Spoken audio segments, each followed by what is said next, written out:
Здравейте! Сега ще покажем новите бетове, които са за утре. Пуснахме двойни, ето тези. В смисъл Англия и Словакия.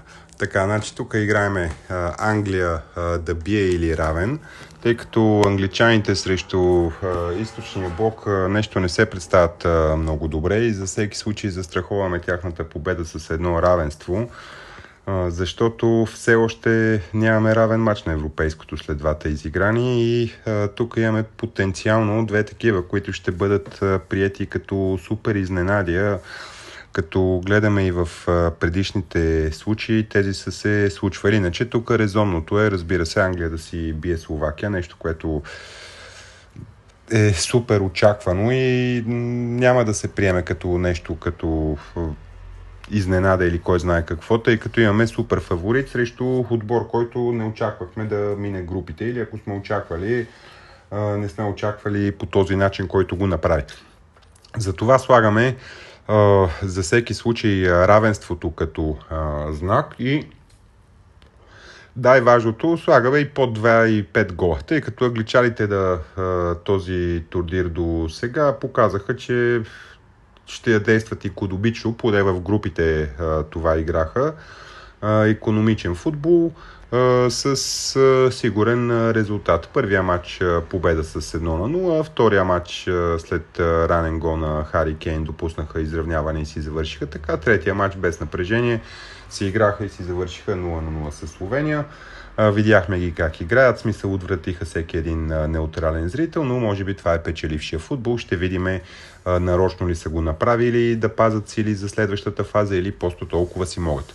Словакия от своя страна са високи и мощни футболисти и си мисля, че ще дадат добър отпор на англичаните. Точно за това тук не пускаме над головете опцията, запазваме да е до 2,5, тъй като англичаните може би ако поведат с 1-0 ще гледат да задържат играта и да заключат матча. Стане ли 2-0 ще се случи най-вероятно това, което се случи и днеска. Не изключвам възможността и Словакия да вкара гол и да завършат 1-1, примерно, защото при 2-1 ще отпаднем, но сега има го и това като опция. Или да завършат и 0-0, но не ми се вярва чак 0-0, но все пак нека да съществува опцията. Другия матч, който играем е Англия срещу Грузия. Така, тук имаме още по-голям супер фаворит срещу отбор, който никой не е очаквал. Никой, имало е хора, които са очаквали и са разчитали, но като цяло от букмейкърските коефициенти, като всеобщи очаквания в тази група, фаворитите бяха Португалия, разбира се, супер фаворита, Турция и Чехия, които са едни стабилни и прилични отбори, Грузия пълния дебютант и мина групите, нещо, което е много, много добре. Сега, дали са минали групите, защото Португалия им е пуснал матч или не, факт е, че те са минали групите, играха страхотен футбол, в смисъл Грузия не блестят толкова много с технични изяви, но пък се раздават, играят много от сърце и целият отбор играе като един, раздават се много, тичат, покриват. Аз лично съм приятно изненадан и впечатлен от грузинците, гледах ги в Лигата на нациите, разбира се, когато биха Люксембург с 2-0, но европейско първенство, групи и Лига на нациите, квалификации са различни неща, така че от облика, който те демонстрираха е много добре. Те ще играят срещу Испания, който може би демонстрира до сега най-постоянен и най-привлекателен футбол, заедно с Германия. Това са двата отбора, които към този момент са най-привлекателните за гледане отбори. Но ще видим дали това е печелившата стратегия, защото не винаги дай добре играещият и дай красиво играещият печели. Така, тук пак казахме, имаме супер фаворит. Очакванията са Испания да мине границата от 3 гола и да разбие едва ли не грузинците, но аз си мисля, че Испания ще действа икономично, точно както действаха последния матч от групата, 1-0 на тях им стига.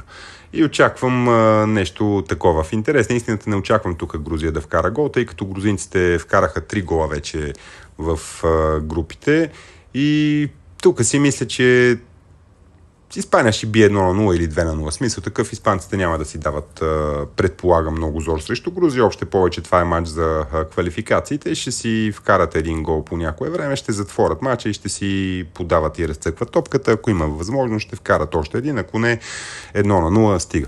В смисъл, Испания, дори когато беше непобедима и беше най-силният отбор в света, нали, поколението на Шави, Иниеста, Пике, Пуйол, Шаби Алонсо, нали, това звездното Давид, Вия Торес, всичките те, когато спечелиха и европейски шампиони, и световни шампиони, дублираха европейската титла. Този отбор беше с по 1-0. Сега няма какво да се лъжеме. То беше непобедим отбор. Те разцъкваха, играеха, не даваха топката другия да види, вкараха един гол и затвараха мача. Почваха с тия подавания такива и то просто нямаше как. Ако имаше някаква възможност много да вкарат и втори гол, но като цяло гледаха 1-0 и така.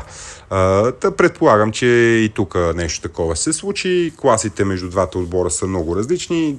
Нали, не изключвам вариант да се случи равенство, затова застраховаме за всеки случай, защото понякога, нали, стават и тези неща, че аутсайдера вземе нещо и направи мача на живота си. Все пак са елиминации. Чак да се стигнат до Грузия да бие и Словакия да бие, не очаквам. Тук залога е прост. Двата фаворита с подсигуряване за всеки случай равенство и по 2,5 гола и двата мача.